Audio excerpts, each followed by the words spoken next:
Ya, oke. Sampai di sini kah terakhir Pak bicara?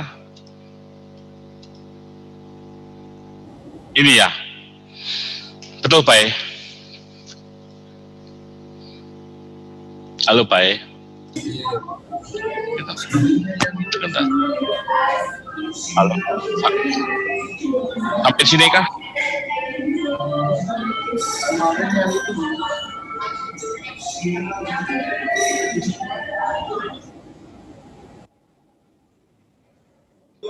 Halo, Pak. Sampai sini, Pak. Betul. Halo, halo. Halo. Sampai sini kah, Pak? Sampai di mana, Pak? Terakhir, Pak. Aduh. Ini tolong dong yang nggak bicara tolong bisakah dimatikan mic-nya? Sehingga nggak. Oke. Sampai di sini, Pak. Kuliah Pak R. Terakhir. Ya Pak, sampai itu Pak, kemarin Ya. terakhir. Kembali nih, terakhir ya. Ya oke, sebentar nih Pak R. Note dulu.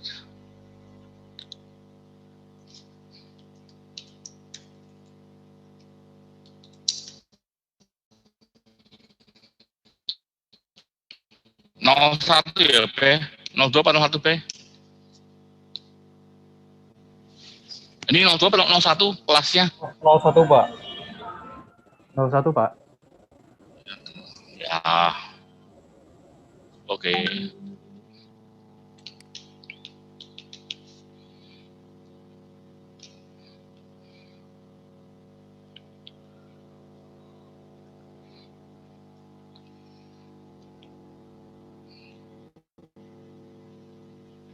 Dan terima kasih untuk waktu yang diberikan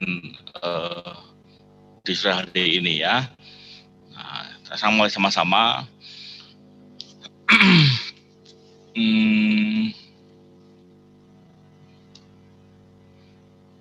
Ini hubungan pengawasan sudah Pak sudah pernah bicarakan. Oke,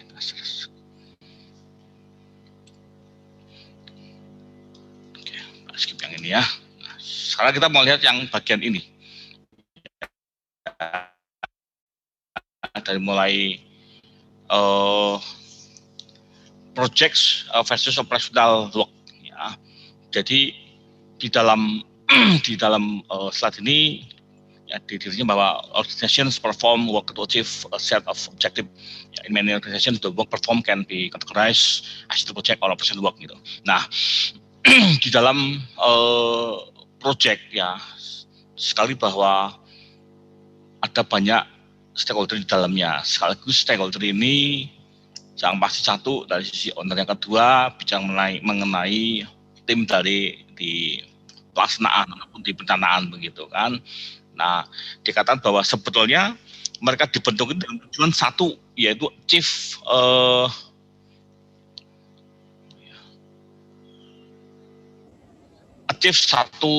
satu rangkaian dari target atau satu produk yang harus dihasilkan begitu.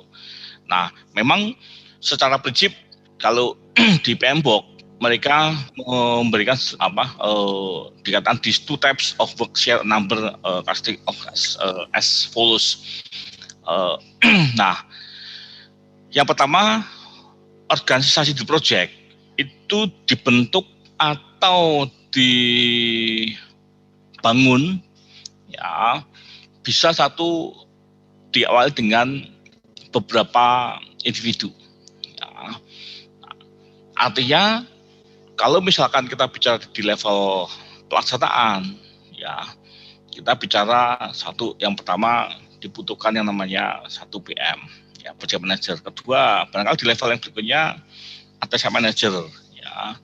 Nah, lalu yang kedua dibatasi selalu ya, dibatasi bahwa project itu secara teknis ya itu punya keterbatasan, punya limited ya, termasuk constraint, constraint sumber daya baik sumber daya itu waktu ya, kemudian kalau waktu jelas bahwa kita punya target dibatasi ya, mau berapa tahun proyek ini selesai, yaitu sebagai sebuah constraint, sebagai sebuah keterbatasan. Nah, kemudian yang ketiga, punya siklus yang sama yang sudah sampaikan beberapa kali ya. Jadi ada minimal ada life cycle yang sama penahapannya dari planning, executing, monitoring, dan controlling. Nah, lalu endingnya adalah selalu pasti akan ada sebuah yang harus dilakukan untuk mencapai tujuan. Maka sebenarnya di project itu kalau Pak lebih cenderung mengatakan sebagai super team ya, bahwa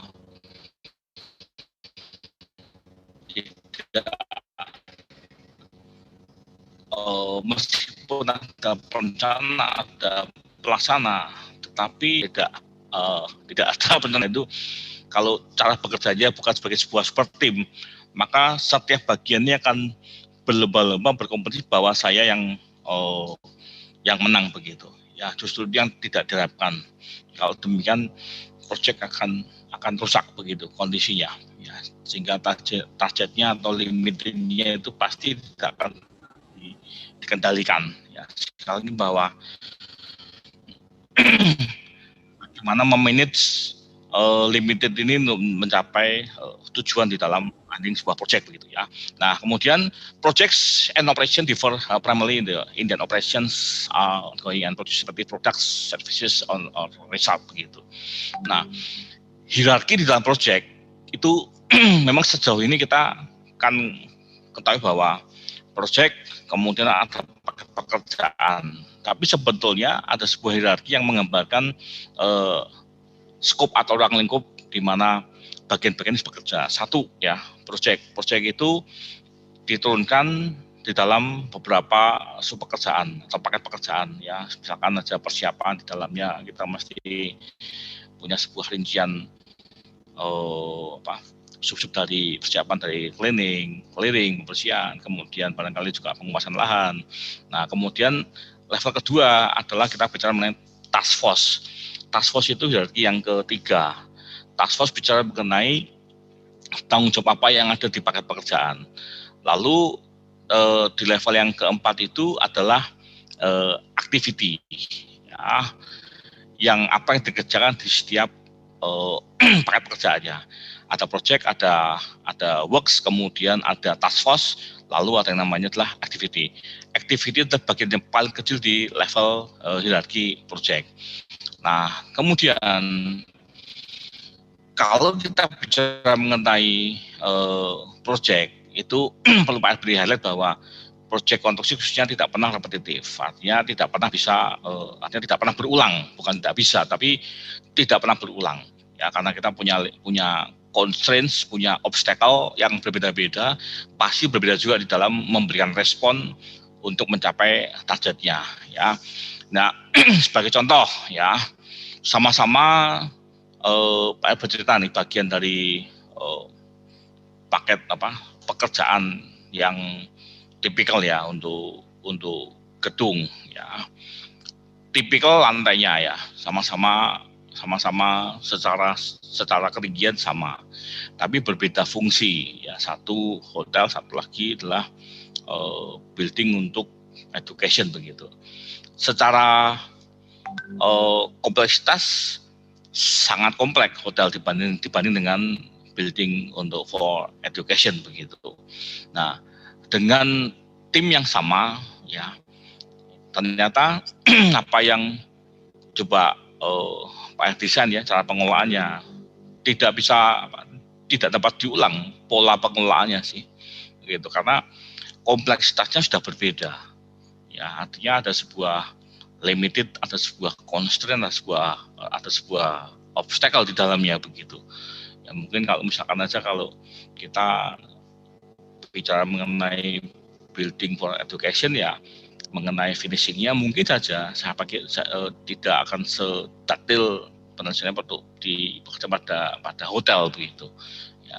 Yang jelas berikutnya lagi apa, vendor pun juga akan lebih banyak, artinya hubungan rantai pasoknya itu jauh lebih kompleks yang ada di hotel daripada di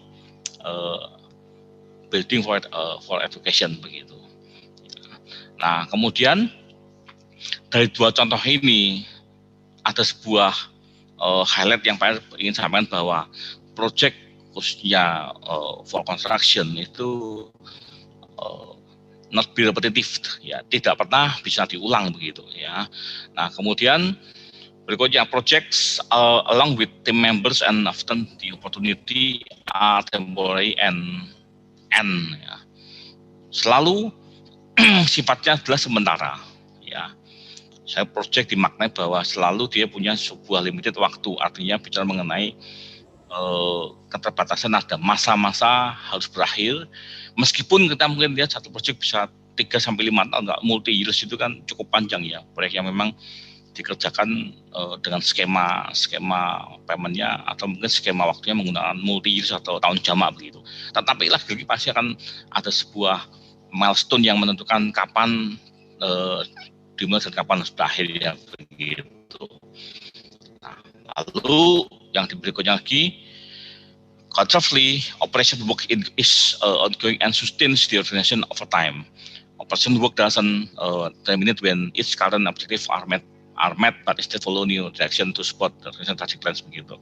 Nah, pekerjaan yang sedang berlangsung ya, ada saatnya memang diharapkan itu bisa berlanjut di waktu yang akan datang. Artinya sebagai contoh yang sekarang yang sekarang juga sedang Pak Her jalani ya, dari satu paket pekerjaan untuk maintain building ya, sebut sebagai advisor project untuk memberikan sebuah advice, saran pada owner mana dulu yang harus dikerjakan kalau punya 4 opsi ya, atau minimal ada beberapa lahan yang memang owner harapkan tuh pengen segera dibangun untuk hotel begitu ya. Nah, harapannya satu, yang pertama itu timnya itu ya, atau tahapan yang pertama kali harus Pak lakukan adalah melakukan sebuah studi kelayakan begitu. Harapannya dengan tim yang ada itu bisa sustain ya. Artinya sedang berjalan ini bisa sustain untuk bisa dimultiplikasi, artinya dengan tim yang sama itu bisa saya pindahkan dari satu lokasi ke lokasi yang lain di keempat area di daerah timur ya. Tetapi nyatanya bahwa untuk memenuhi kondisi yang ada, berpikir ulang untuk bongkar pasang tim begitu ya. Ada saatnya beberapa person yang harus artinya terpinit begitu ya. Ketika lagi-lagi bicara mengenai ketercapian dari sasaran atau targetnya untuk penyelesaian, apakah dokumen FS itu bisa selesai tepat waktu, bisa memberikan sebuah kinerja yang baik, mau tidak mau yang lakukan ya pasti memilih mana yang harus Pak terminate, kira-kira memang tidak bisa menghasilkan, tidak produktif secara performanya ya.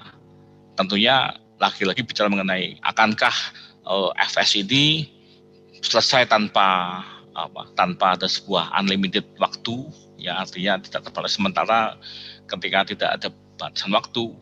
Ini kalau saya bilang kan argonya jalan terus, ini harus membayar sejumlah tenaga untuk menghasilkan sebuah dokumen studi kelayakan ya untuk beberapa hotel yang harus diputuskan apa kira-kira visible nggak untuk dibangun di satu beberapa ada mengkaji di Timika, di Raja Ampat, kemudian ada yang di Jayapura dan Manokwari begitu beberapa. Nah, tetapi kalau karena harapannya itu kan FS tidak di FS, tetapi mesti bicara bagaimana cara untuk pendanaannya, menggunakan fundraising seperti apa, pola pemodelan untuk support di bidang finance-nya begitu.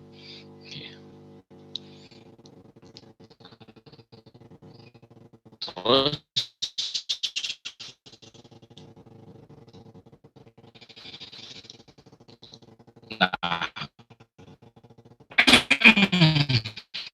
dibanding level di operasional atau kalau di mana sebagai di level, nah kan pada nanti variable modify bahwa model atau metode caranya menyerahkan pada owner ya, dengan cara pun modifikasi apapun juga sekali lagi punya kontribusi di dalam penyelesaian atau pada level aktivitas atau level yang bawah begitu. Kita sudah pernah bicara yang di waktu yang lalu kembali bahwa cara menyerah terimakan banyak modal ya, apakah mau desain build, maukah turnkey project, sekali lagi itu berpengaruh terhadap atau kontribusi terhadap kondisi existing di level aktivitas. Nah, in this case, the operations department will integrate the travel into future business practices begitu. Sekali bahwa di dalam kasus ini ya, sekali bahwa di level di dalam kasus ini ya, bahwa metode atau cara menyerah terimakan proyek itu sangat menentukan bagaimana best practice di masa yang akan datang untuk menangani proyek yang sedang dikerjakan begitu ya. Kita tidak pernah berpikir bahwa model-model atau tipe penyerah terimaan dari pihak pelaksana kepada owner itu sangat sekali menentukan keberlangsungannya begitu ya. Mungkin Pak di mana kalau dikatakan memengaruhi keberlangsungannya, setiap pemilihan metode delivery method ya, saya katakan bahwa setiap yang Anda pilih metodenya, mau desain build, mau desain build ya, atau turnkey project, di sana pasti bicara mengenai resiko ya, artinya ada sebuah risk. Nah, masalahnya resikonya mampu nggak, artinya mampu dilihat nggak ya, ada istilahnya tangible dan intangible ya. Resiko itu yang menentukan keberlanjutannya, maka dikatakan dia punya sebuah nilai nilai best practice di masa yang datang begitu ya. Resiko-resiko sekali lagi bahwa kalau semuanya seperti ini hari ya, kalau pekerjaannya sekali lagi ya seperti ini kan, masa-masa ini hampir sekali lagi tidak pernah siapapun ya, tidak pernah ada yang mampu membuat desain dengan tepat begitu ya. Nah, kalau bicara bicara delivery metodenya ya, atau ketika bicara mengenai delivery method itu kan nanti akan diturunkan ke dalam jenis kontraknya ya, apakah lump sum atau unit price begitu. Sekali lagi bahwa dari metode yang dipilih diturunkan dalam kontrak ada sebuah resikonya. Kemarin Pak lupa di mas yang mana begitu yang Pak pernah bicara mengenai resiko atau berbagi resiko gitu kan ya. Nah, lalu misalkan saja kalau kita memilih tipe metodenya itu metode kalau di dalam pekerjaan infrastruktur itu kan ada PBC ya. PBC itu kan performance based kontraktor begitu kan, di mana sebetulnya turunan dari atau varian dari metode delivery method design build ya. Sekali bahwa pelaksana itu juga punya kapasitas juga sebagai perencana, kemudian mengoperasikan sampai di level maintain begitu. Kalau kita bicara resikonya cukup besar. Satu sisi seandainya bahwa itu dipilih sebagai pilihan delivery metodenya ya, beberapa case saya katakan bahwa PBC ini memang ada variabel yang menentukan keberhasilannya, yaitu mengenai kondisi terlepas yang itu bukan urusan kita, tapi betul menentukan begitu kondisi politik begitu ya. Nah, di sini resikonya apa sih? Kalau misalkan kita pilih sebagai pilihan antara dengan sebut tim PBC ini begitu. Kelangsungannya, artinya karena kita mengerjakan bukan hanya di saat pelaksanaan, tapi juga turut bertanggung jawab selama masa maintain, ya, masa penggunaan juga pada masa maintain. Nah, ini kalau misalkan saja kita berandai-andai bahwa apa yang kita kerjakan selama masa kondisi artinya tidak mampu memenuhi requirement yang didesain, kita akan banyak extra cost dalam masa maintain dan operasional ini gitu. Lalu dikatakan lagi, examples of these types of projects can include but are not limited to ya. Nah, proyek pada skala besar ya, artinya bahwa di level yang pertama tadi dibanding dengan di level activity level yang di bawah ya. Satu, tipe-tipe atau di dalam penentuan metode delivery method, satu, tidak termasuk pengembangan produk baru, dikatakan misalnya saya, kalau kita bicara saya bawa juga dalam ke dalam aplikasi di dalam prakonstruksi ya. Misalkan ini hari Anda milih metode misalkan ya desain bid build begitu ya untuk hotel begitu. Pertanyaannya, seandainya ownernya ingin mendevelop, Pak, mungkin nggak kalau misalkan dengan metode yang sama ini ya, dengan metode delivery yang sama ini, saya ingin atau punya sebuah new project, tetapi bukan untuk hotel, tapi misalkan untuk hospital begitu. Ya, sekali lagi sudah berbeda fungsi, artinya tipe atau metode yang dipilih itu tidak berlaku, artinya tidak bisa digunakan untuk pengembangan sebuah produk baru gitu. Ya, harapannya adalah kalau memang dipilih sebagai metode yang digunakan, harapan itu dikatakan harus inline ya, artinya tidak bercabang kanan kiri yang punya nilai beda fungsi begitu. Lalu yang kedua, installing products or services that will require ongoing support begitu ya. Nah, yang kedua tidak berlaku untuk sekali lagi pemasang instalasi produk atau layanan baru ya, karena atau yang membutuhkan sebuah support secara khusus begitu ya. Nah, kemudian yang ketiga, sekali lagi di project kita perlu yang namanya juga mempelajari ya strukturnya, karena berubah tipe metodenya, metode delivery metodenya itu kan mempengaruhi juga di dalam pembentukan organisasinya begitu, dari struktur kemudian hierarki level juga budaya organisasi begitu ya. Beberapa kali saya sampaikan bahwa setiap project itu punya kultur yang berbeda-beda ya, berbeda cara pengelolaannya juga berbeda juga di cara penentuan hierarki organisasinya begitu. Oke, 4 sampai lewat. Nah, ini yang ingin sampaikan dalam slide berikutnya. Lalu kita lihat sini sebuah grafik atau sebuah gambar bagaimana hubungan antara stakeholder dan project ya. Kita lihat dulu yang bawah ini, yang paling bawah, project ya. Ini ya. Nah, project ini sekali lagi bisa dipengaruhi dalam berbagai aspek. Anda mau project konstruksikah atau mau project yang sifatnya non konstruksikah, itu yang dimungkinkan begitu ya. Ini definisi yang pertama kali.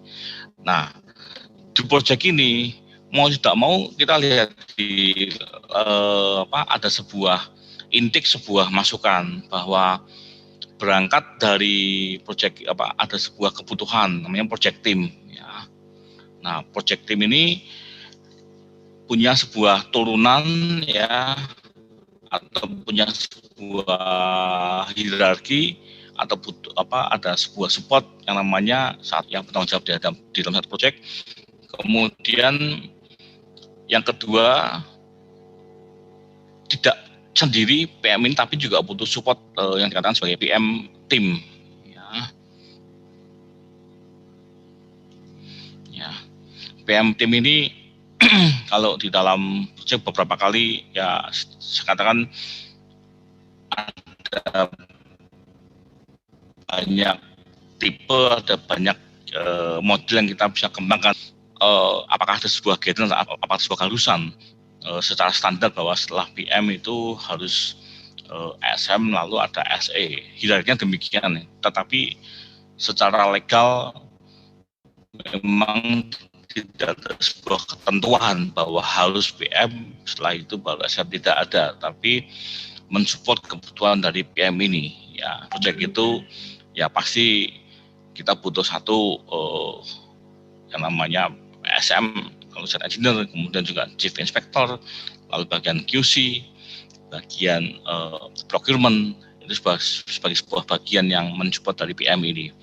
Nah, lalu ada project team members ya, di luar teknis ya, itu ada non teknis yang memang harus menjadi bagian dari project manager ini.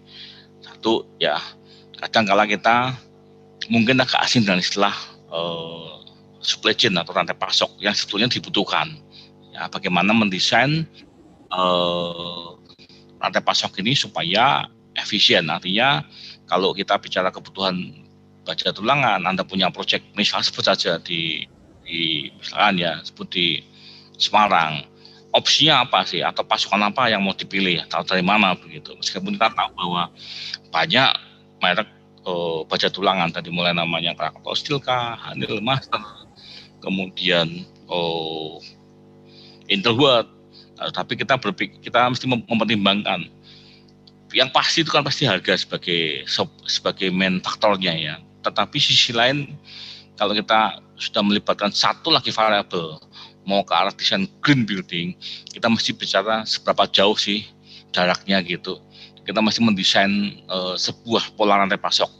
Ya, artinya pasokannya itu satu secara jarak tidak terlalu jauh, harga juga artinya tidak murah tapi optimal ya. Artinya harga sekali lagi belum tentu murah itu menjadi baik, tapi lebih tepat mengatakan sebagai best value ya, harganya optimal tapi kualitasnya bisa didelivery dengan baik gitu. Nah kemudian tarik ke atas ya, lagi kita sudah bisa di level ini, sekarang kita coba lihat atas bahwa ini berasalnya dari ini ya, sebagai kalau dikatakan sebagai kita sering mengatakan sebagai owner seperti itu ya. Nah, ini bagian ini sudah selesai. Nah kemudian kita lihat setelah ini dikerjakan selesai, lalu bagaimana nih hubungannya dengan pihak yang lain begitu ya. Kita sebelah kanan ini. Kalau kita bicara untuk commercial building ya, tentunya kita butuh satu yang namanya punya konektivitas dengan user. User ini bukan owner saya katakan, tapi para tenan ya yang akan menggunakan beberapa slot area untuk misalkan untuk produk mereka ya. Kemudian juga building operation management ya. Bisa jadi untuk operasional ini diserahkan pada pihak ketiga ya. Kalau kita lihat di beberapa komersial building seperti hotel, mall, itu ada pihak ketiga sebagai operatornya yang mengoperasikan ya. Kalau kita lihat beberapa, Anda kalau mungkin sempat lihat baca begitu di beberapa hotel ya, kan ada contoh ya Pak, sebut aja misalkan contohnya ada grupnya Golden Tulip, ada grupnya Accord, ada grupnya Kagum misalkan, itu sebagai operator lah ya, atau pihak ketiga begitu. Cukup banyak, artinya proyek tidak hanya berhenti pada hubungan antara owner dengan PM, tetapi ada pihak ketiga yang akan terlibat pada masa operation and maintenance begitu. Ya, sebelah kiri sekarang. Di sebelah kiri ini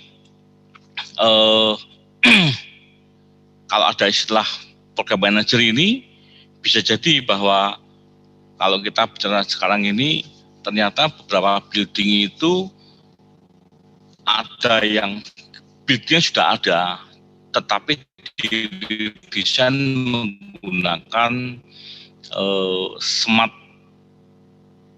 atau diubah konsep smart building begitu. Ya, tadi bicara operasi, sekarang bicara mengenai software yang tanda kutip gitu ya.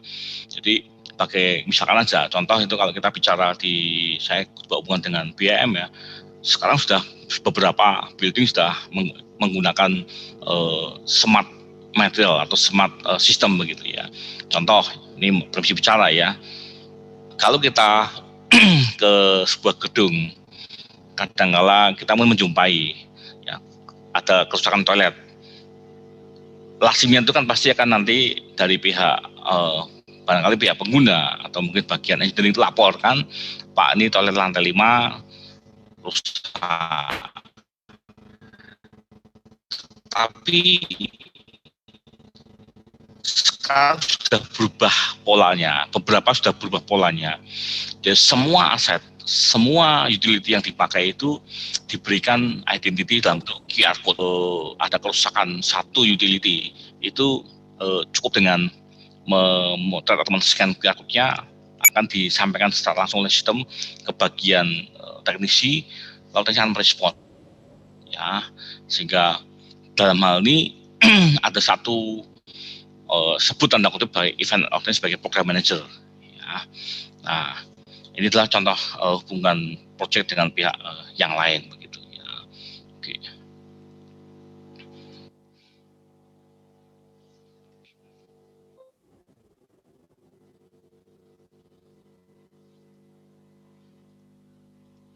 Oke. Sampai di sini kira-kira ada yang mau yang dulu. Sebelumnya, baik minggu lalu berapa kelompok ya, baik yang presentasi baik? Minggu lalu 1 kelompok, Pak. Mestinya 2. Harusnya 2 ya. Mestinya 2, Pak, iya, Pak. Harusnya 2 ya. Kalau nanti nggak kelar ya. Ya, oke. Mungkin ada yang mau ditanya sampai sini. Silakan Pak untuk bertanya. Diskusi.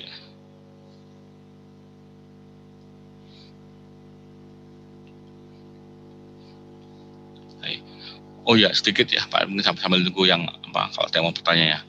Sekali lagi Pak, mohon maaf ini, ya sedikitnya tolong kalau meskipun kita kuliah online ya, tapi seyogianya ya Pak mohon berpakaianlah yang sopan ya. Tadi sekilas loh ya Pak, kalau tidak salah melihat itu ada yang maaf masih bangun tidur, belum ganti pakaian segala begitu. Tolong artinya kan tidak perlu ngecek kamu berdiri kan tidak perlu kan, tapi butuh kedewasaan lah bahwa meskipun kuliah online tapi tetap harus menjaga etika, menjaga kesopanan lah ya. Jadi tidak, kalau masalah misalkan Anda pakai kemeja bawahnya celana pendek, Anda juga tidak tahu, tapi minimal lah tolong jaga etika dan jaga kesopanan. Artinya bangun tidur mungkin baru pakai kaos singlet bangun tidur ikut kuliah, aduh janganlah ya, tolong diperhatikan meskipun tidak live, tapi butuh sebuah ya perhatian sehingga tidak mengganggu kenyamanan orang untuk belajar dengan baik begitu ya. Baik, kalau belum ada diskusi silakan BM Festival harus berikan kesempatan buat presentasi supaya tidak ketunda lagi karena kan satu kelompok ya BM tidak selesai itu. Silakan BM. Terima kasih Pak. Berarti saya persilakan untuk kelompoknya Sampurna untuk presentasi. Kelompoknya Sam, siapa aja ya? Ya, saya. Sampurna itu bukannya Sampurna. Ya Pak, saya izin share screen ya Pak. Saya sebentar ya. Nah.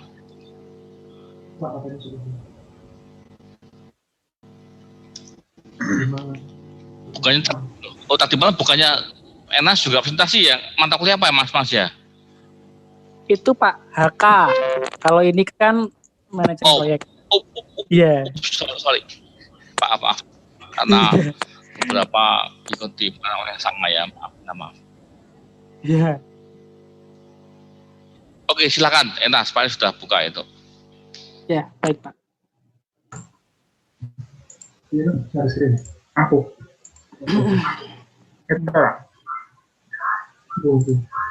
Ya.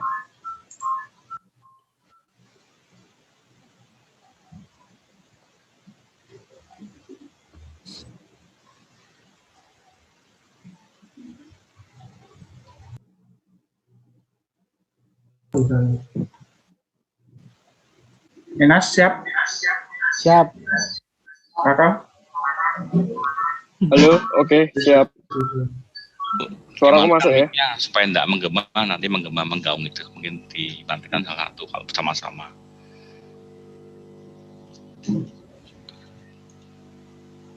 Selamat sore Pak Hermawan. Sore. Selamat sore teman-teman. Perkenalkan kami dari kelompok 2 ingin berpresentasi tentang manajemen kualitas. Yang pertama ada Jonathan Aurelius, NIM 17. saya Sampurna NIM 24, Enas NIM 29, dan Kakak NIM 33.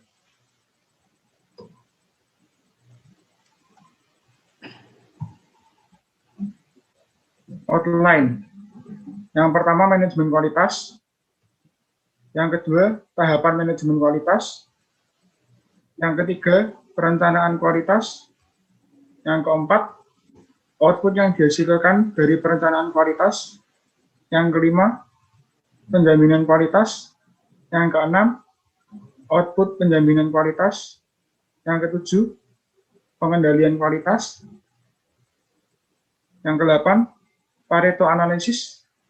Yang terakhir jenis-jenis pengujian. Apa itu manajemen kualitas?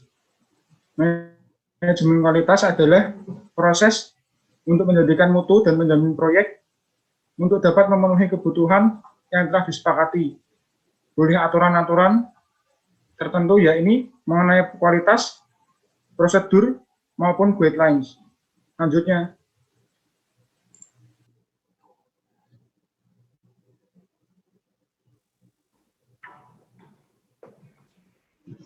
tahapan manajemen kualitas. Yang pertama adalah perencanaan kualitas. Perencanaan kualitas adalah proses mengidentifikasi standar kualitas dan menentukan bagaimana caranya agar dapat memenuhi standar kualitas proyek tersebut. Yang kedua adalah penjaminan kualitas. Dengan menjalankan hasil dari perencanaan kualitas untuk menjamin bahwa tim proyek sudah menjalankan semua proses untuk memenuhi standar kualitas. Yang ketiga adalah pengendalian kualitas dengan memonitor dan memeriksa hasil pekerjaan apakah sudah memenuhi standar kualitas yang disepakati.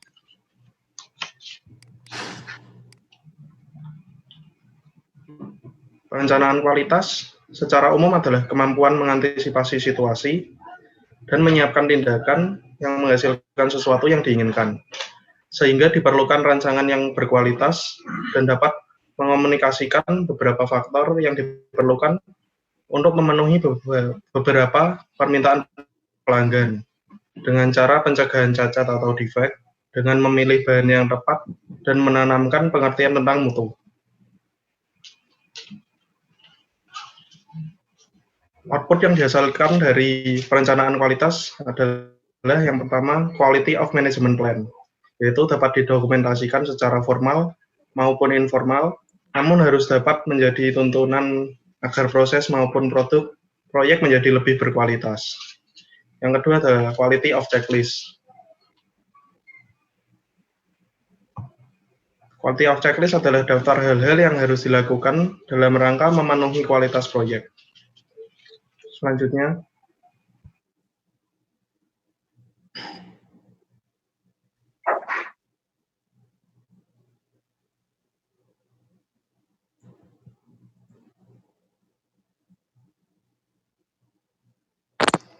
Halo.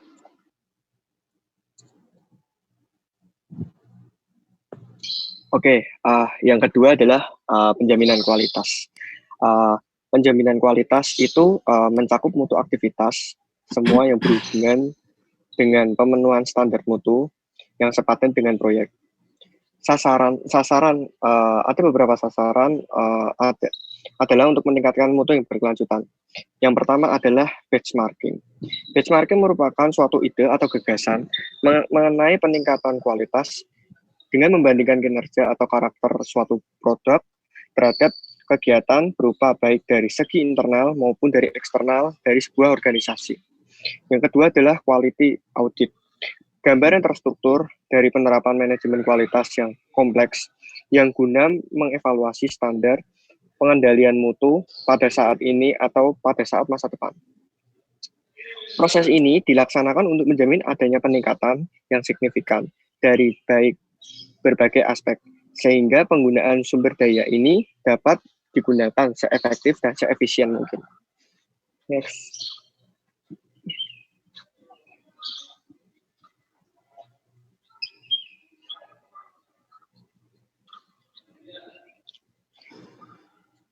Jadi,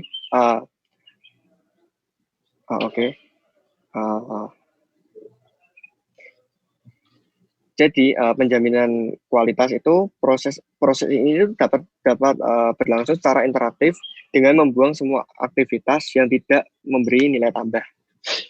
Yang kedua ini bertujuan untuk aktivitas yang berkualitas untuk meningkatkan efisien dan untuk meningkatkan efisiensi. Next. Nah, output apa sih yang dihasilkan dari perencanaan kualitas?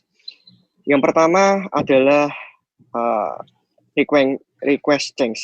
Request change merupakan perubahan yang dilaksanakan agar terjadi peningkatan yang secara efektif dan efisien dari beberapa prosedur, aturan, dan proses dalam proyek. Yang kedua adalah corrective and action, merupakan penjelasan dan penjabaran dari request change.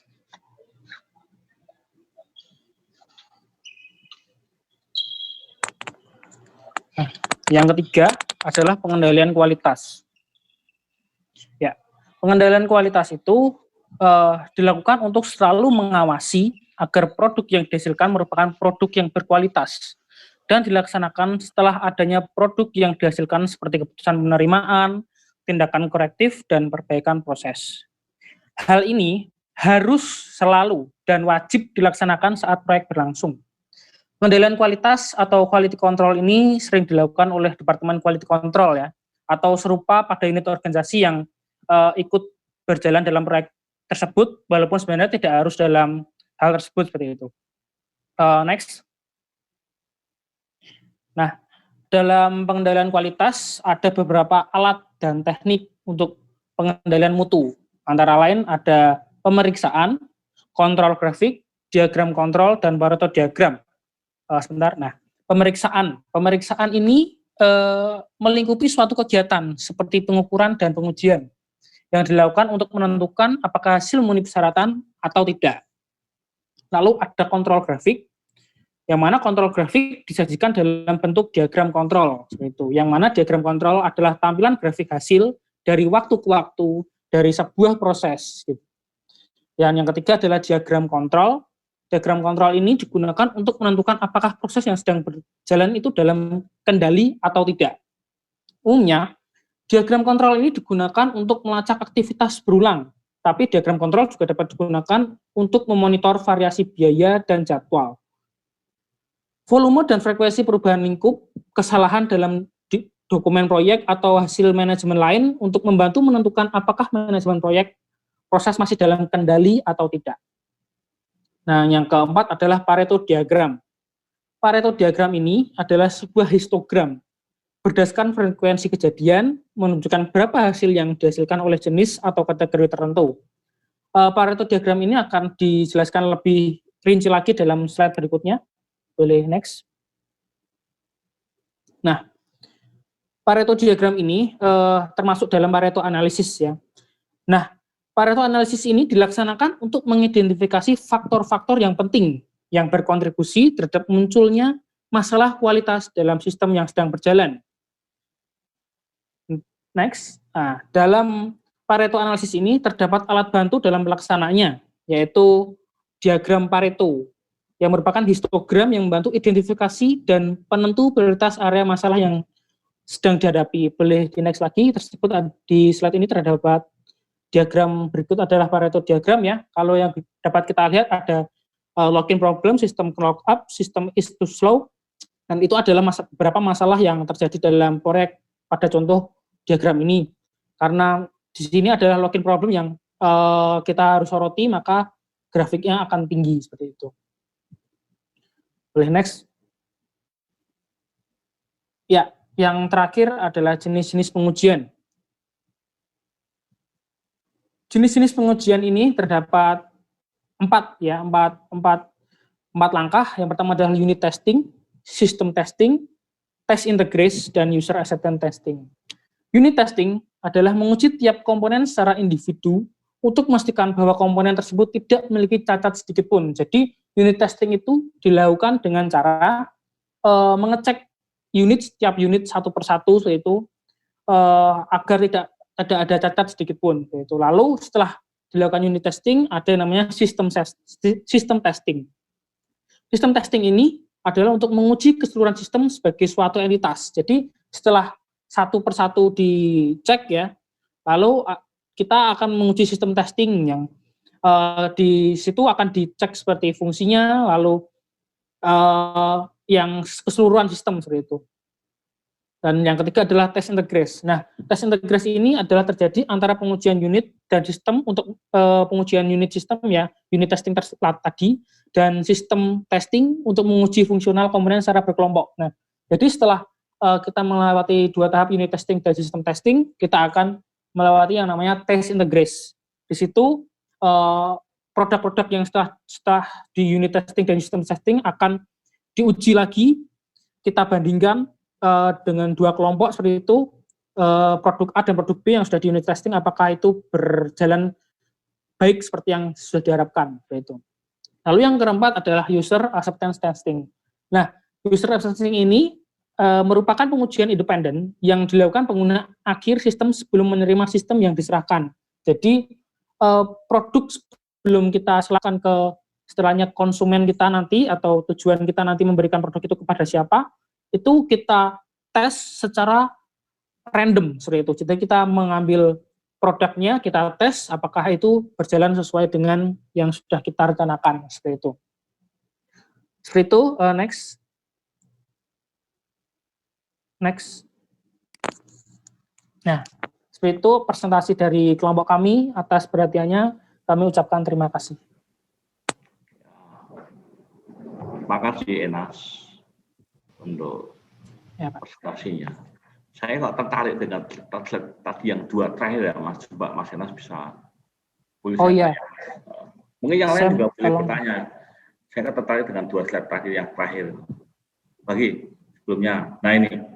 Tadi aja. Jenis pengujian. Ya. Lagi. Kan ada 4 toh? Iya. Oke. Kalau yang dimaksud dengan unit testing, lalu user acceptance testing itu apa sih kira-kira, apa konteksnya, Mas Enas? Konteksnya kalau secara saya sudah pelajarin ya Pak ini, itu unit testing itu awal sekali tes yang kita lakukan pada produk yang akan kita produksi seperti itu ya Pak. Jadi ini unit testing itu kita mengetes setiap unit secara satu persatu agar tidak memiliki cacat sedikit pun seperti itu. Kalau user acceptance testing, kita mengecek satu-satu, tapi setelah semua melewati tes-tes seperti itu. Jadi kita mengecek lagi secara randomly apakah ada cacat atau masalah dalam produk itu, seperti itu Pak. Sejauh saya belajar ya Pak. Kalau misalkan ditarik ke gimana? Ke konstruksi antara 2 hal ini? Mana ya Pak ya? Mungkin gini sih, kalau misalnya yang simpel aja lah, yang simpel-simpel aja. Apa ya? Gini, kalau misalnya saya adalah produktor, saya pabrik beton misalnya Pak. Misalnya, itu yang awal. Ready-mix ya? Ya, ready-mix. Ya, ready-mix itu kita awal unit testing itu seperti istilahnya kita nanti kayak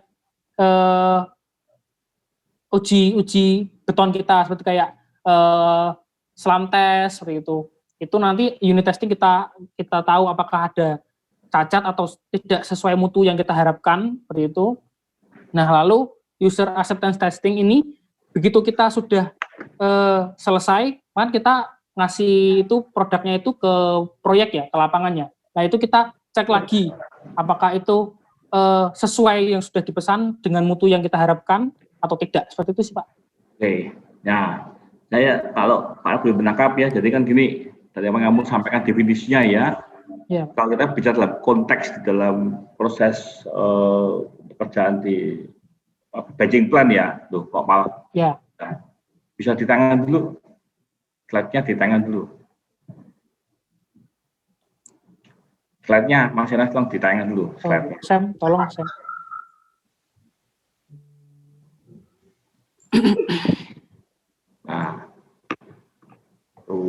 Nah, gini ya, contohnya ya, unit testing itu gini. Kalau kita misalkan ya dari perencana ya, rencana itu mendesain mutu beton misalkan ya K350 gitu kan.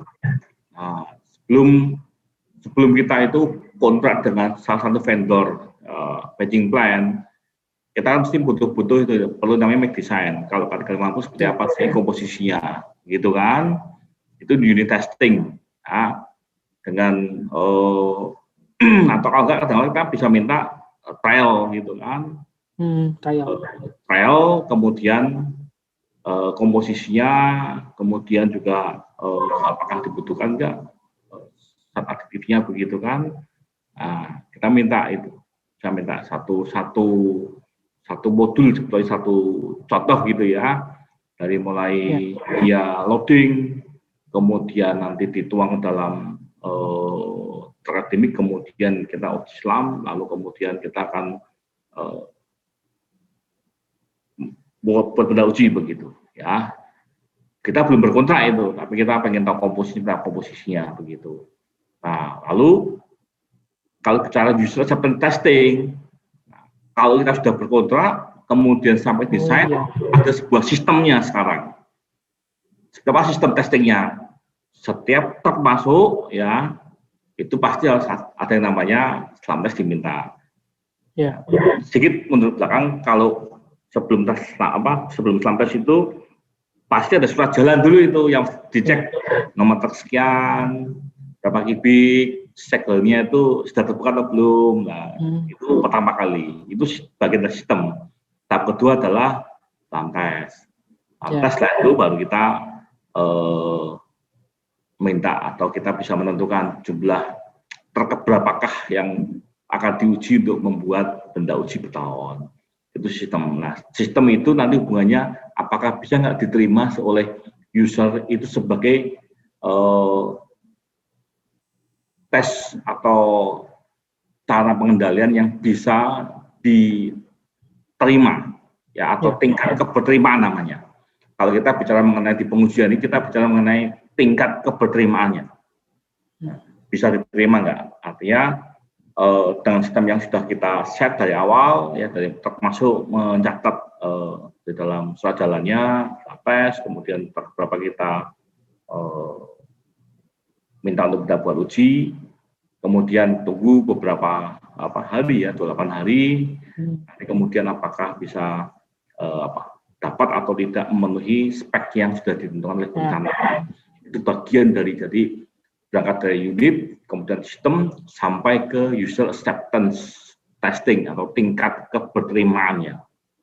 Itu Enas. Ya, terima kasih Pak. Oke, terima kasih untuk diskusinya. Ya. Terima kasih Pak. Oke, yang lain ada yang mau memberikan atau ada yang bertanya mengenai quality management untuk kelompoknya Enas ini? Silakan. Pak Nas, saya izin bertanya. Ya. Tadi kan disebutkan ada Pareto diagram kalau nggak salah. Ya. Kalau dalam contoh realnya apa aja sih yang bisa masuk ke itu Pareto diagram itu yang bagiannya dari Pareto diagram itu kalau dalam proyek gitu, contoh sederhananya. Makasih. Oke, contoh sederhana dari Pareto diagram ya. Masalahnya, jadi Pareto diagram itu tadi untuk mengidentifikasi faktor-faktor yang terjadi ya dalam manajemen masalah kualitas yang sedang berjalan seperti itu. Nah, boleh ke sebelumnya, Sam, slide sebelumnya. Atau nggak usah bikin aja. Ya, kalau yang dalam lain ini kita lihat dalam grafik itu masalah yang kita lihat dalam selama proyek berjalan, itu ada login problem, sistem lockup dan sebagainya itu. Nah, itu kita lihat. Oh, udah apa Mas? Gimana Pak? Ya, silakan, nggak apa-apa. Ya, jadi kalau saya setelah baca diagram Pareto itu yang menentukan prioritas yang mana akan kita selesaikan dulu jika terjadi masalah dalam proyek seperti itu. Nah, seperti ini misalnya contohnya aja sistem yang kita lakukan saat ini terlalu lambat seperti itu, atau sistem seperti misalnya kalau realnya di proyek, seperti misalnya kalau kita membuat direction kit yang sebenarnya harusnya kita targetkan dalam 5 hari sudah selesai gitu, ternyata kok sampai seminggu belum selesai seperti itu. Nah, kita perlu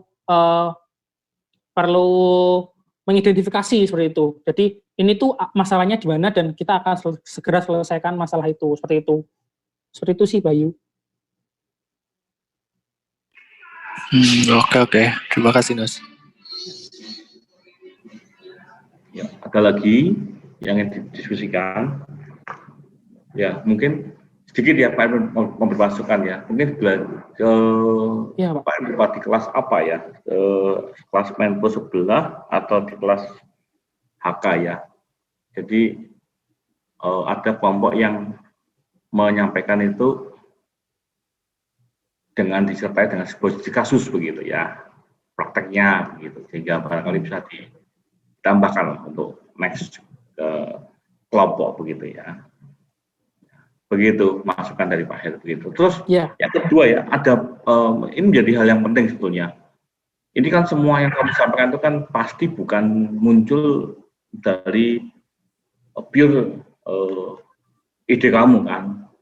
Nah, tolong dicantumkan sumbernya dari mana. Oh iya, sumbernya. Sehingga kita tahu bahwa ini bukan sebuah ide murni yang memang dibuat baru, tetapi ya, dengan berbagai macam perpustakaan kamu kumpulkan, kamu berolah begitu. Harapan Pak begini, jangan sampai ya nanti ada saya Pak juga cek juga satu persatu kan,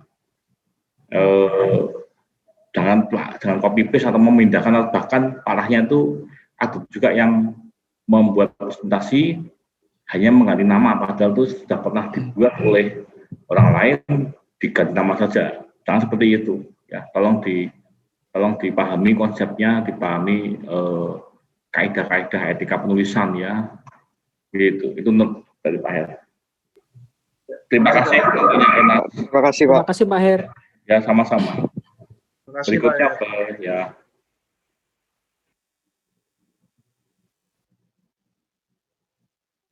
Terima kasih yang sudah selesai presentasi. Selanjutnya kelompok Rio ya, Rio presentasi. Ya, ayo Cuk. Share screen.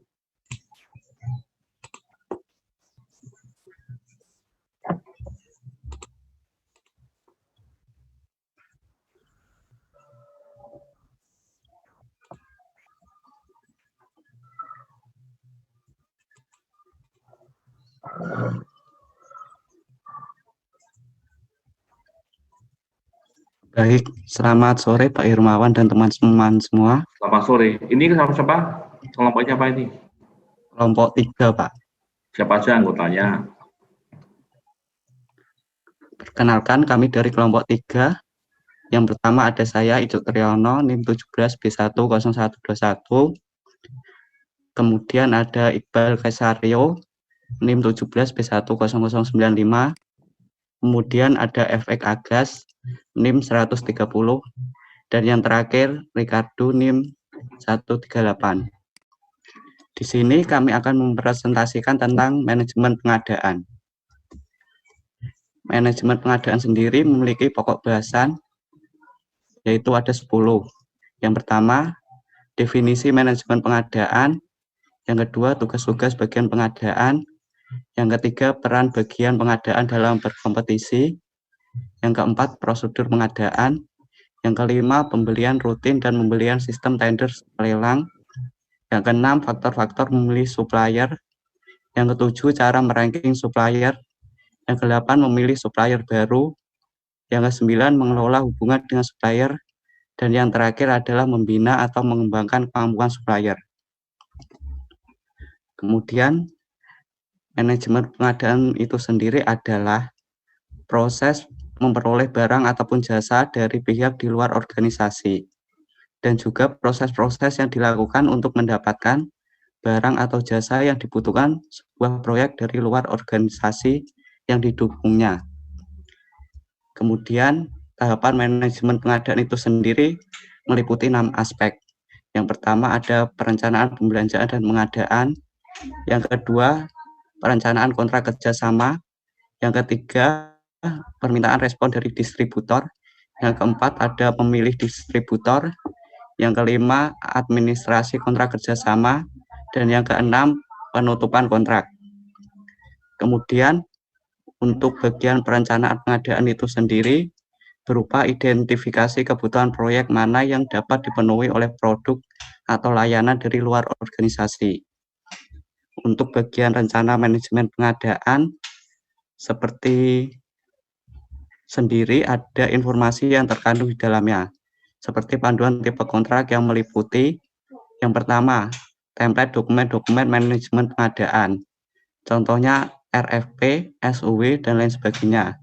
Kemudian ada panduan struktur WBS bagi supplier, ada peran dan tanggung jawab tim proyek, panduan estimasi independen untuk mengevaluasi penjual atau distributor, kemudian ada sarana dalam mengelola multi-provider, kemudian proses untuk koordinasi keputusan pengadaan, hambatan dan asumsi berkaitan dengan pembelanjaan dan pendapatan, waktu terawal untuk belanja, strategi menghambat resiko dalam pembelanjaan, tuntutan untuk mengidentifikasi supplier, dan yang terakhir, parameter pengadaan untuk menilai penjual dan pengelola kontrak.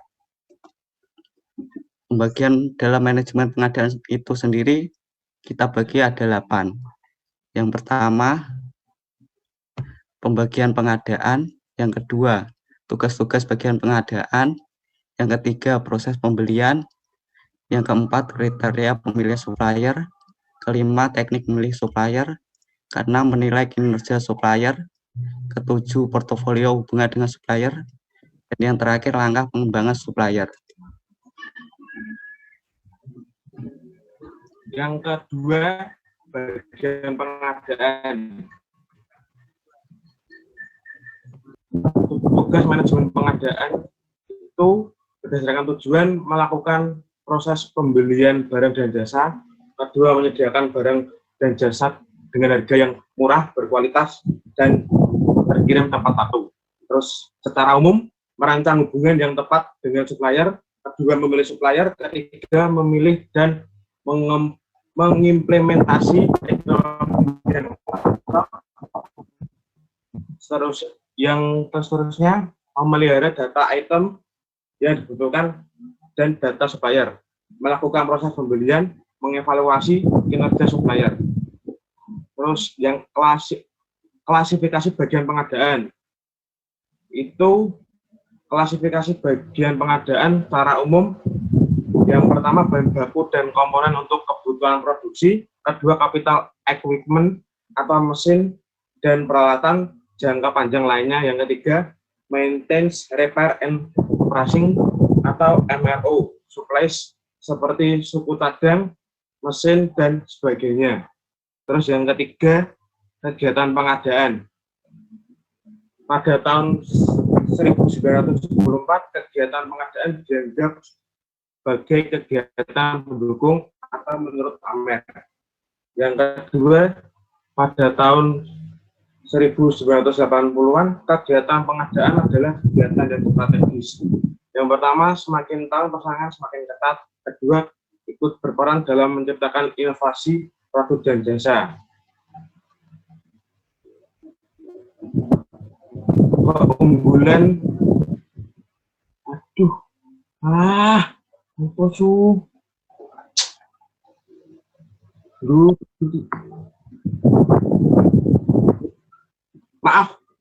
kegiatan pengadaan yaitu pada tahun 1974 kegiatan pengadaan dianggap sebagai kegiatan pendukung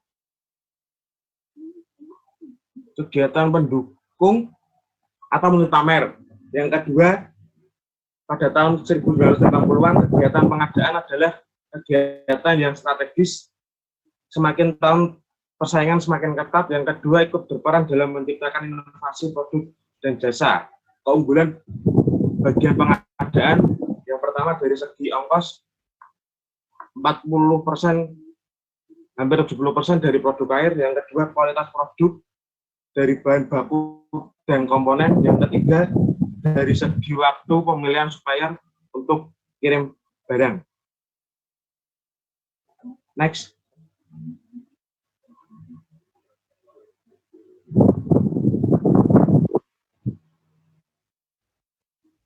Ketiga, proses pembelian.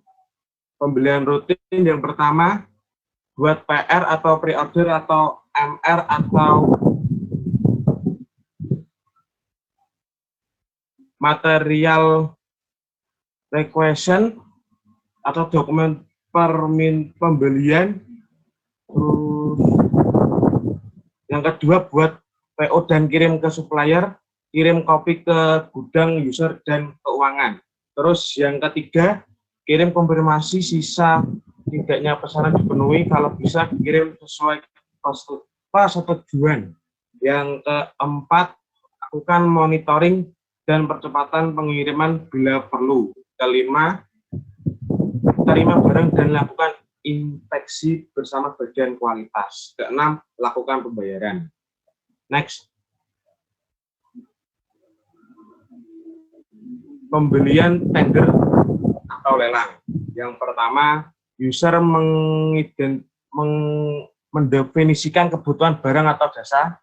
Yang kedua, user mengkomunikasikan kebutuhan tersebut ke bagian pengadaan. Yang ketiga, bagian pengadaan dan user menentukan model tender dan kriteria pemilihan supplier. Terus yang keempat, undangan penawaran atau proposal atau RFI atau RFP. Yang kelima, seleksi. Tahap pertama, lakukan seleksi awal berdasarkan aspek teknis. Tahap kedua, evaluasi berdasarkan aspek finansial. Yang keenam, putuskan pemenang. Yang ketujuh, buat kontrak dan PO atau pre-order, monitor pengiriman dan lakukan pembayaran. Next. Tipe kontrak. Tipe kontrak sendiri tergantung pada situasinya. Yang pertama ada fixed price or lump sum contract. Harga total, yaitu harga total tetap cocok untuk produksi atau jasa yang sudah terdefinisi dengan baik. Yang kedua ada cost reimbursable contract, yaitu pembayaran kepada penjual produk atau jasa untuk biaya langsung maupun tidak langsung. Yang ketiga ada time and material contract, yaitu kombinasi dari kedua metode yang saya sebutkan tadi. Dan yang keempat ada unit price contract, yaitu pembayaran yang dilakukan berdasarkan per unit produk atau jasa. Sebuah kontrak memungkinkan memasukkan keempat tadi yang kategori yang saya sebutkan tadi. Statement of work. Statement of work yaitu deskripsi dari pekerjaan yang diinginkan untuk pengadaan. Sebuah statement of work adalah salah satu tipe dari statement ruang lingkup. Sebuah statement of work yang baik akan memberikan pemahaman yang lebih baik bagi pembelinya. Next. Statement of work template yang saya ambil dari projectmanager.com. Yang pertama adalah scope of work, yaitu pekerjaan apa yang harus dilakukan. Terus yang kedua, location of program. Jadi tiap pekerjaan itu harus diketahui tempat pekerjaan yang dilakukan. Apakah di fasilitas pusat atau di fasilitas itu ada peralatan yang digunakan atau tidak, termasuk peralatan dan perangkat lunak apa yang akan digunakan dan diletakkan di mana, agar tidak digunakan di tempat yang seharusnya tidak digunakan. Yang ketiga, period of performance. Itu untuk mengetahui kapan pekerjaan dimulai dan selesai, jam kerja yang akan dicapai sampai mana, apa pekerjaan yang dicapai. Terus yang keempat, deliverable schedule. Itu daftar pekerjaan yang harus diserahkan dan kapan harus diserahkan. Yang kelima, applicable standard, yaitu menjalankan standar khusus pada kontraktor yang relevan untuk mencapai pekerjaan yang baik. Yang keenam, acceptance kriteria, yaitu untuk mengetahui kriteria pekerjaan yang dapat diterima seperti alat terbuat apa, SNI atau tidaknya alat atau barang tersebut, sudah ISO atau belum. Nah, yang ketujuh, special requirement. Special requirement biasanya permintaan khusus atau custom dari sebuah manajer atau staff yang ingin melakukan pengadaan. Yang kedelapan, payment, yaitu pembayaran apa yang terkait dengan proyek tersebut dan bagaimana pembayaran yang akan dilakukan. Next.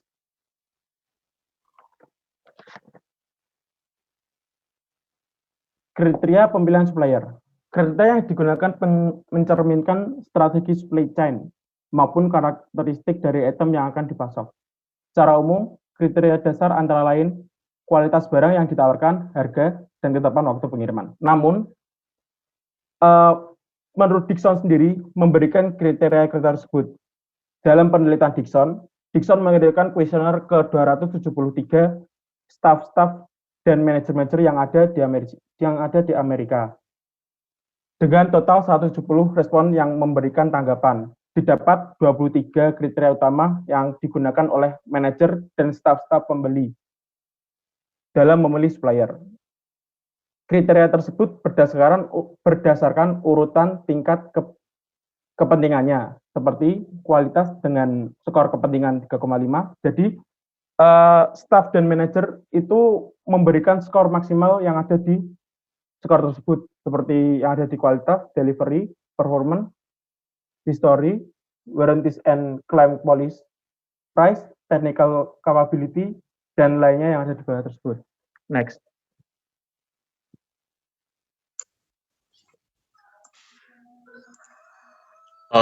Untuk teknik mengurutkan atau memilih supplier, itu pengertiannya adalah salah satu metode yang digunakan dalam ranking alternatif berdasarkan beberapa kriteria yang ada. Adalah metodenya itu AHP, Analytical Hierarchy Process.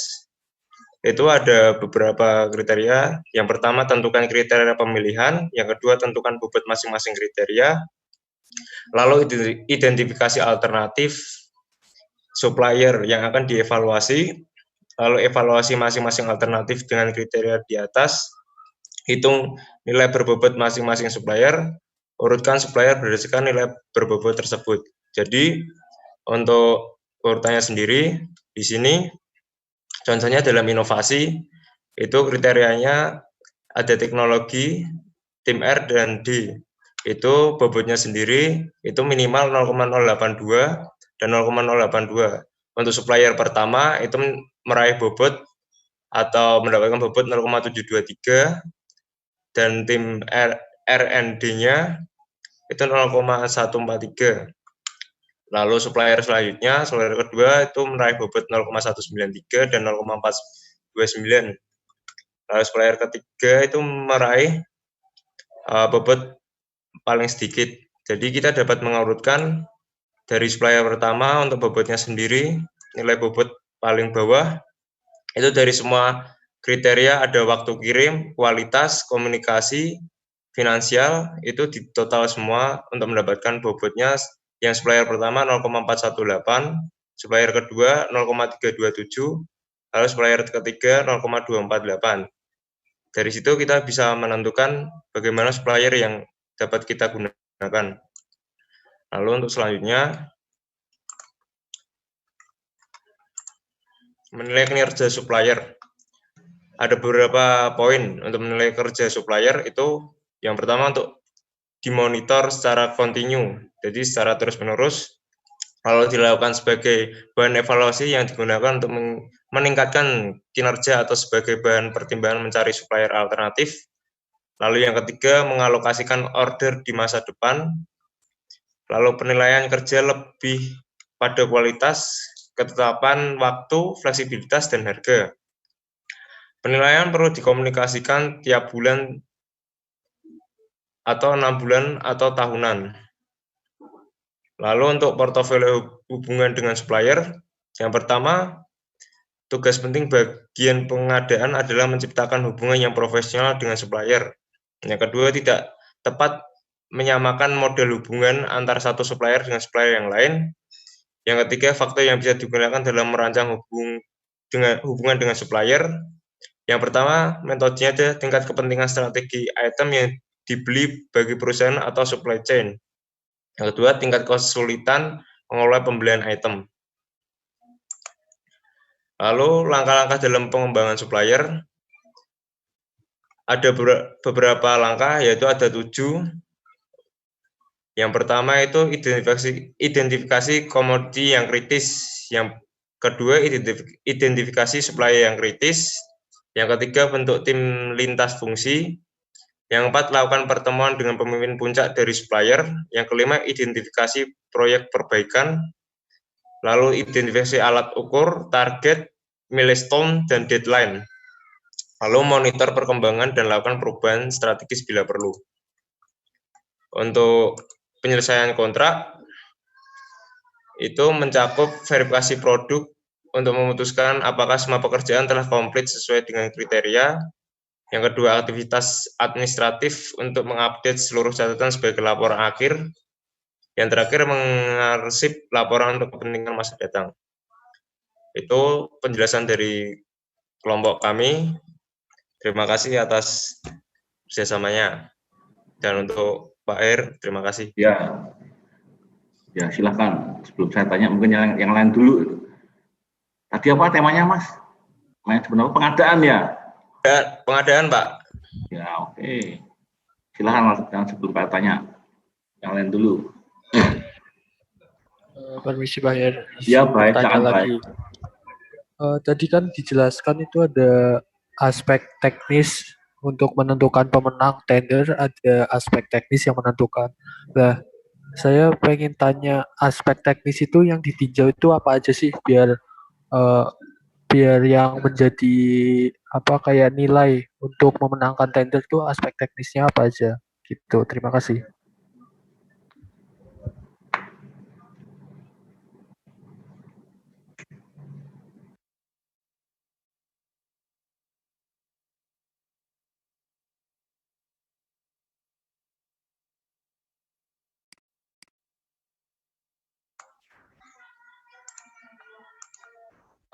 Mas Bayu. Halo. Iya ya. Oh iya. Tadi kan di slide ke berapa tadi? Lupa saya. Itu ada teknik mengurutkan atau memilih supplier. Jadi itu ada namanya sistem AHP, Analytical Hierarchy Process. Jadi dari user sendiri atau untuk memilih tender sendiri itu yang pertama untuk dapat menentukan kriteria pemilihan, lalu menentukan bobot masing-masing kriteria. Bobot sudah saya jelaskan tadi di teknik mengurutkan bobot, ada minimal bobot seberapa, lalu nilai total bobot. Dari situ kita bisa lihat gimana supplier kita untuk kedepannya apakah bisa dipakai atau tidak. Lalu evaluasi masing-masing alternatif dengan kriteria di atas, lalu hitung nilai berbobot masing-masing supplier, urutkan supplier berdasarkan nilai berbobot tersebut. Itu saya ya seperti itu, Mas Bayu. Apakah puas atau tidak? Ya, ini Mas Bayu. Saya paham ini. Jadi di dalam pengadaan ya, ini kan kalau saya baca di slide-nya Mas kelompoknya Mas Ijuk ya, ini tuh itu kan yang pertama, ini nggak tiba-tiba. Kenapa orang bisa menentukan aspeknya itu inovasi, waktu kirim, kualitas, komunikasi finansial, lalu nilai berbobot begitu kan. Pak bicara dalam konteks yang menyikapi ini dulu ya, yang ini Pak sikapi atau Pak merespon caranya mendapatkan ini itu mendapatkan aspek-aspek ini itu melalui yang tadi dikatakan metode analytical hierarchy process. Jadi metode begini, dari beberapa variabel ya yang diindikasikan atau yang berpotensi menjadi penyebab atau menjadi faktor yang berpengaruh, itu kita mengundang para expert ya, karena AHP ini prinsipnya adalah kita memberikan justifikasi melalui bisa FGD, bisa focus group discussion. Kita pengen tahu sebenarnya dari sekian expert ini, expert itu kan bisa dianggap begini, expert bisa termasuk para pelaku jasa audit bisa, atau mungkin dari para bagian di masing-masing proyek itu yang ngurusi bagian pengadaan bisa. Ya, nah, lalu mereka memberikan scoring, ya, mana-mana yang dianggap menurut mereka signifikan. Itu satu putaran. Nanti sekitar 2 atau 3 diverifikasi lagi begitu. Nah, ini hanya satu cara, sebenarnya ini satu. Saya pernah baca ini paper ini. Jadi ini secara teori bahwa ini kan sebuah bagian dari paper, kalau dugaan Pak ini sebagai sebuah bagian dari paper yang kamu ambil, ya. Jadi bukan satu prinsip atau konsep yang harus seperti ini, tidak loh. Ini adalah hasil penelitian orang lain, ya. Bagaimana dia bisa mengembangkan sejumlah aspek, sejumlah variabel yang berpotensi atau dianggap punya pengaruh di dalam penentuan milih supplier. Nah, caranya ada beberapa lah ya, tapi cara menilai atau cara menentukan supplier itu yang praktis ya.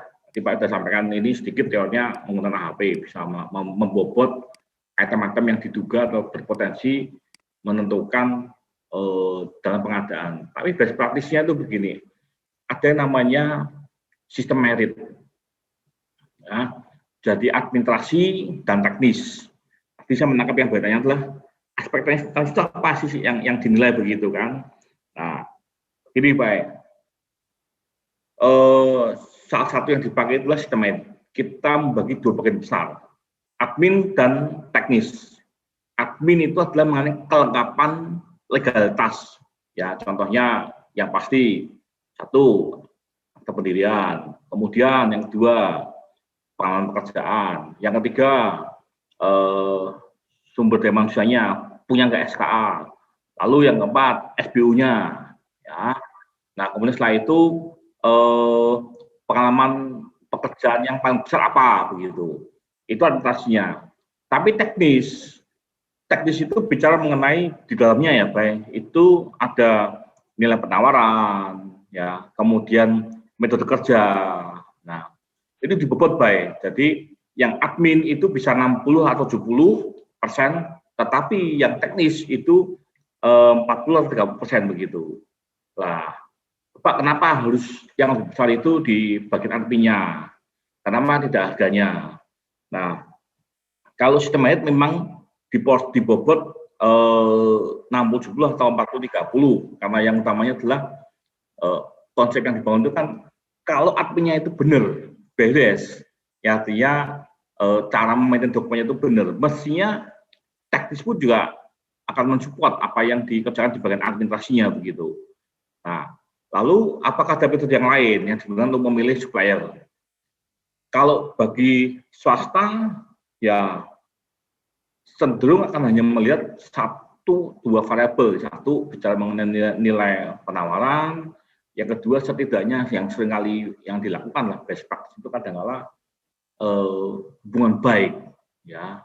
Jadi sejauh ini memang ada beberapa sistem penilaian, tetapi sebetulnya yang lazim kalau memang mau terukur ya memang lebih cenderung ke sistem merit begitu, yang memang lazim digunakan di dalam beberapa penilaian untuk paket-paket pekerjaan di pemerintah, baik. Jadi teknis itu baik, isinya baik. Lalu setelah itu berikutnya cukup sampai di situ tidak. Biasa kita akan masuk ke tahap berikutnya yang namanya bidding contest. Nah, jadi dari sekian penawar itu kita tentunya kalau 5 ya tentunya tidak akan bidang semuanya, tapi di bidang yang 3 yang memiliki harga kompetitif, tidak yang murah belum memberi sebuah garansi. Kadang-kala ada banyak jebakan di dalamnya, artinya belum termasuk ini dan itu, dan mungkin saja hanya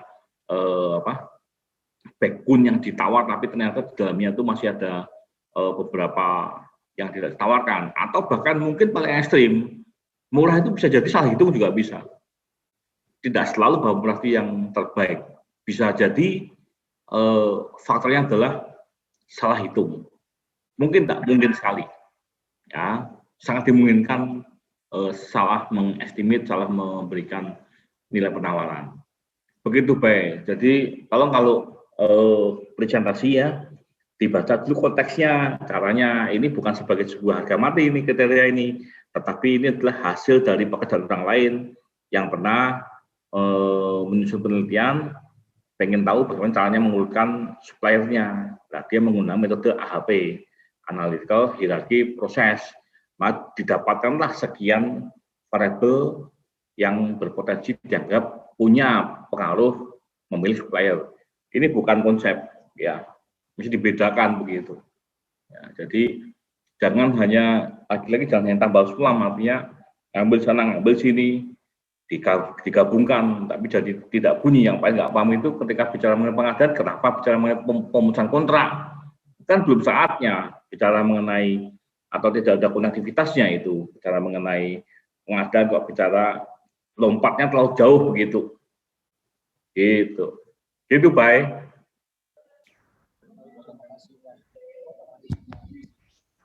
Silakan baik. Ya.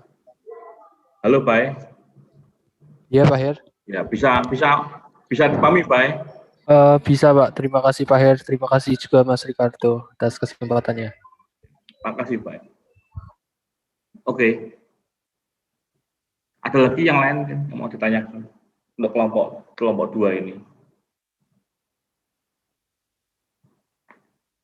Dicantumkan dalam perpustakaannya itu. Baik,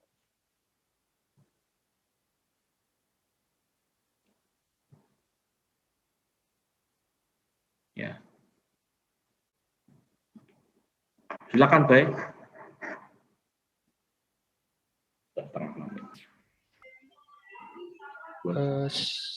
Sebenarnya sudah tidak ada lagi yang bertanya Pak. Oke. Kalau ini di end session dulu. Mestinya berapa kelompok hari ini, Bay? 3 atau 2, Bay? 2, Pak. Satu ya? pertemuan, 2 kelompok ya, Pak. 2, berarti yang kemarin ketunda 1 ya, Bay? Iya, Pak. Ya, baik. Oke, adakah yang mau merespon dari kelompok 2 ini? Kelompok 3 ya, Bay? Kelompok 3, Pak. 3 ya. Oke. Tidak ada? Belum ada, Pak. Ya, belum ada. Baik. Ya. Baik. Kalau belum ada bisa di end session dulu itu, ditutup dulu sharingnya, PowerPoint-nya. Ya, silakan. Oke. Ya. Baik. Ada yang ingin ditanyakan dulu atau ada yang ingin didiskusikan dulu? Pak Er, saya mau tanya Pak Er. Siapa? Tadi kan kalau selama ini kita memilih tender, terus tender itu kan? Ya? Ya Pak. Ini siapa? Bonfilio kah? Bukan Pak, Rio Pak, Rio. Oh Rio, maaf. Ya Pak. Ya Pak. Ya sekarang Rio. Tadi kan tender, selain tender kan itu menang. Nah itu tuh salah perhitungan. Kalau itu harganya terlalu murah, padahal itu bisa harganya itu nggak sesuai gitu loh Pak. Itu yang pihak yang menang itu akhirnya gimana Pak?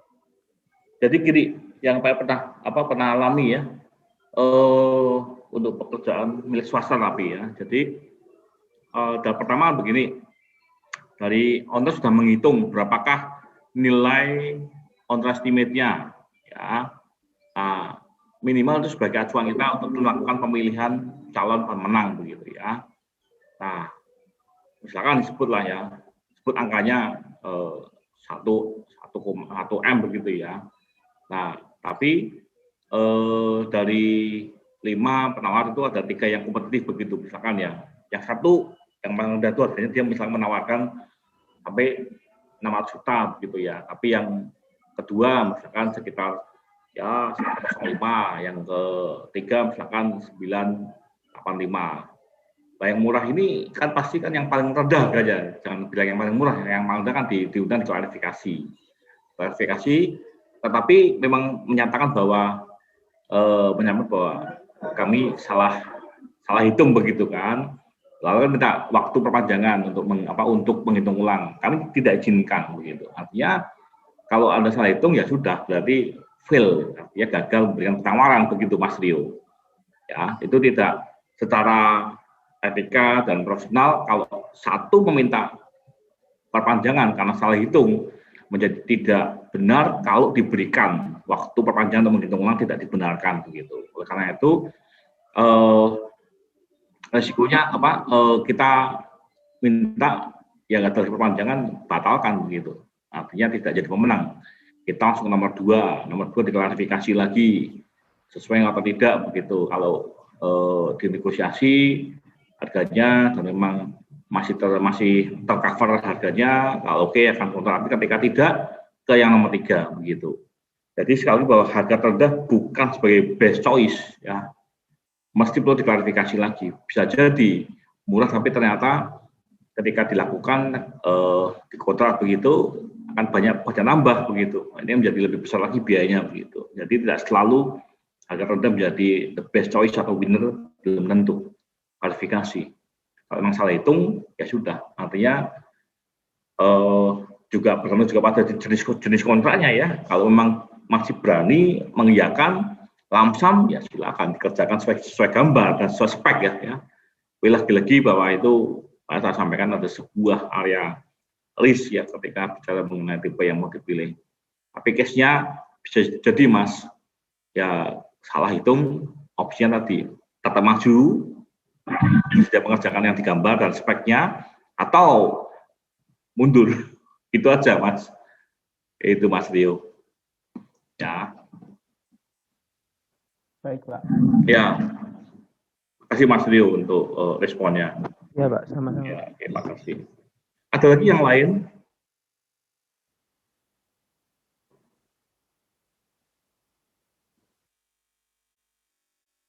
Tidak ada? Pak, mau tanya Pak. Ya, silakan Mas. Tadi kan saya udah share screen itu punya saya. Itu kan mungkin salah satu cara buat bisa untuk bobot tadi AHP itu mungkin bisa dipakai atau tidak bisa dipakai. Soalnya kan tadi dari penjelasannya Pak Her, saya simpulkan berarti banyak opsional untuk bisa memilih tender. Banyak cara juga tergantung juga sama harga dan sebagainya itu. Berarti untuk tadi yang saya share itu sebenarnya bisa dipakai atau tidak atau gimana Pak? Ya itu sifatnya kan Mas ya, kasuistik ya. Artinya saya yakin bahwa itu dari paper ya Mas ya, betul ya? Iya Pak, itu dari paper kan? Dari paper. Saya nggak itu dari paper yang sifatnya hanya bisa jadi hanya berlaku pada satu proyek yang dia sedang teliti sebagai objek penelitiannya begitu. Ya, kita kan pengen tahu sebenarnya apa sih bobot yang paling besar di hal apa sih, komunikasi kah atau mungkin di dalam inovasi atau mungkin di dalam metode kerjanya. Dia hanya pengen tahu seberapa besar faktornya. Tapi ketika kita sampaikan bahwa besar kemungkinan ketika item itu dipakai atau digunakan di proyek lain bisa jadi berbeda, bisa jadi sangat berbeda. Karena tidak pernah bisa diulang. Kondisi sifatnya kan repetitif, tidak repetitif ya. Non repetitif artinya tidak bisa diulang begitu kan. Mungkin ada yang bisa dipakai variabelnya, tapi belum tentu yang terutama bobotnya. Begitu. Karena sifatnya adalah kasuistik, ya, case by case begitu. Begitu Mas Ricardo. Berarti emang intinya banyak faktor gitu ya Pak untuk dapat ya, banyak faktor ya, tapi yang mungkin saat dia justifikasi atau dia verifikasi munculnya hanya 5 item tadi, inovasi, harga ya. Tapi bisa jadi tadi nggak lihat ada sebuah variabel kompleksitas juga tidak muncul begitu ya. Jarak mungkin nanti ada ya, tapi kalau kompleksitas tadi belum muncul di dalam item tadi kan, contoh aja. Ya, begitu Mas. Iya Pak, makasih banyak Pak. Ya, sama-sama. Oke. Satu lagi ada yang lain?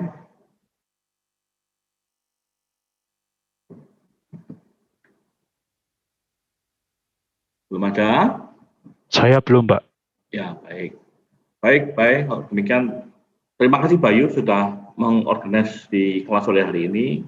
Juga untuk semuanya yang sudah hadir di kuliah sore hari ini.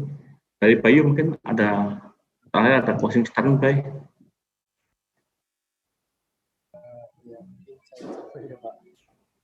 Gimana, Bay? Mungkin bisa saya coba ya, Pak. Ya. Jadi dari perkuliahan pada hari ini tadi khususnya yang disampaikan oleh kelompok SEM tentang manajemen kualitas, SEM dan kawan-kawan menyatakan bahwa tahapan manajemen kualitas terdiri dari perencanaan kualitas, penjaminan kualitas, dan pengendalian kualitas. Untuk pengendalian kualitas sendiri dapat dilakukan dengan cara pemeriksaan, kontrol grafik, diagram kontrol, serta Pareto diagram. Kemudian setelah itu dilanjut presentasi yang kedua, kelompok Mas Icuk dan kawan-kawan tentang manajemen pengadaan. Icuk dan kawan-kawan menyatakan bahwa proses memperoleh barang atau jasa dari manajemen pengadaan itu proses memperoleh barang atau jasa dari pihak di luar organisasi. Sekian dari saya. Begitu Pak, terima kasih. Ya, terima kasih Pak. Jadi setiap kali sesi kuliah, pertama Pak memberikan sebuah sedikit slot untuk counting ya, untuk memberikan closing statement. Artinya ada beberapa highlight ya yang menjadi penting di dalam setiap kali sesi kuliah. Baik, dengan demikian saya akhiri. Terima kasih untuk perhatiannya. Sampai ketemu di minggu yang akan datang. Jaga kesehatan ya, jika tidak perlu harus berkumpul rame-rame begitu ya, supaya tetap sehat dan kita selalu ketemu, diberikan kondisi yang selalu fit begitu. Baik, terima kasih dan selamat sore semuanya. Terima kasih Pak. Selamat sore Pak. Terima kasih Pak. Terima kasih Pak.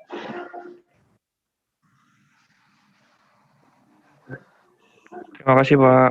Ya. Terima kasih Pak. Yuk sama-sama. Sampai situ, Pak.